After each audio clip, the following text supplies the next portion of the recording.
مرد آزما مرد آفرین. اس کا جو معاشرتی نظام ہے وہ کیا ہے؟ عورت کی عصمت و عفت کی حفاظت نمبر 1. اس کے لیے 4 پردے دیے اسلام نے، 1 نہیں 4. پورے معاشرے میں ایک پردہ ہو. Segregation of the sexes. مردوں کا دائرہ کار علیحدہ ہے، عورتوں کا علیحدہ ہے. مردوں کے اسکول علیحدہ ہے، عورتوں کے علیحدہ ہے. مردوں کی کالج علیحدہ ہے، عورتوں کے علیحدہ ہے. مردوں کے اسپتال علیحدہ ہے، عورتوں کے علیحدہ ہے. سیگریگیشن. نمبر 2، گھر کی 4 دیواری کے اندر، یہ نمبر 2 پردہ ہے. باہر نکلے تو برقع لیں یا چادر لیں، چہرہ ڈھانپے، یہ تیسرا پردہ ہے. اور گھر کی 4 دیواری کے اندر بدن کو پورے طور پر ڈھانک کر رکھنا سوائے چہرے کے اور ہاتھ کے اور پاؤں کے.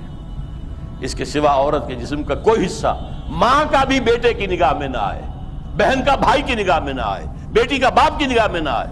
ورنہ کیا نہیں ہو رہا آج؟ انسیسٹ نہیں ہو رہا آج؟ کتنا ہو رہا ہے یورپ میں، اور آپ کے ہاں کتنا کچھ ہو رہا ہے. حافظ ناموس زن، مرد آزما. مرد کے لیے چیلنج ہے.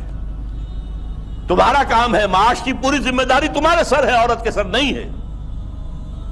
اس کی کفالت تمہارے ذمہ ہے. یو ہیو ٹو سپورٹ ہر. اور اولاد کی ساری کفالت تمہارے ذمہ ہے. شادی کرو گے، مہر تم دو گے، عورت لے گی. شادی کا خرچہ تم کرو گے، دعوت تم دو گے ولیمے کی. عورت کے والوں کی، لڑکی والوں کی طرف کوئی نہیں. This is the challenge to the males. حافظ ناموس زن، مرد آزما. چیلنجنگ. اور دفاع جو ہے ملک کا، وہ اصل میں تمہاری ذمہ داری ہے. یہ ٹھیک ہے کسی آخری وقت میں آ کر اگر ہوم ٹو ہوم فائٹنگ ہو رہی ہو، اسٹریٹ فائٹنگ ہو رہی ہو، عورتیں بھی آئیں میدان میں، ٹھیک ہے، لیکن نہیں، بنیادی طور پر نہیں. اسی سے مردانگی پیدا ہوتی ہے. نمبر 2، موت کا پیغام ہر نوع غلامی کے لیے. نہ کوئی فخفور و خاکہ، نہ گدائے رہ نشین. کوئی غلامی نہیں، کوئی حاکم نہیں، کوئی محکوم نہیں. اللہ حاکم، تم سب محکوم. کونوا عباد اللہ اخوانا. سیاسی سطح پر تم سب برابر ہو، بالکل نو ڈسکریمنیشن. کرتا ہے دولت کو ہر آلودگی سے پاک و صاف. دولت کے اندر جو گندگیاں آ جاتی ہیں ان سے پاک و صاف کرتا ہے آئین پیغمبر.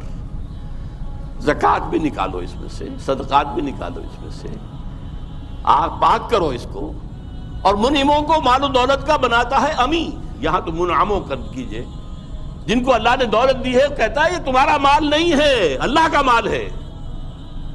این امانت چند روزہ نزدماست، در حقیقت مالک ہر شے خداست. یہ تو امانت ہے. جو مالک ہے اس کی مرضی کے مطابق تصرف کرو گے. اور اس سے بڑھ کر کیا فکر و عمل، کیا اس سے بڑھ کر اور کیا فکر و عمل کا انقلاب. بادشاہوں کی نہیں، اللہ کی ہے یہ زمین. دیکھ خدایا یہ زمین تیری نہیں، تیری نہیں، تیرے آبا کی نہیں، تیری نہیں، میری نہیں، اللہ کی زمین ہے. اصول کیا ہے؟ کوئی بنجر زمین کہیں پڑی ہے، جو اس کو قابل کاش بنا لے گا وہی مالک ہو جائے گا. اور اگر کاش نہیں کرے گا، 3 سال اگر گزر گئے تو ختم، ملکیت ختم. اور جس کی زمین ہے خود کاشت کرے. یہ میں پہلے بیان کر چکا ہوں. امام ابو حنیفہ، امام مالک دونوں کا موقف ہے.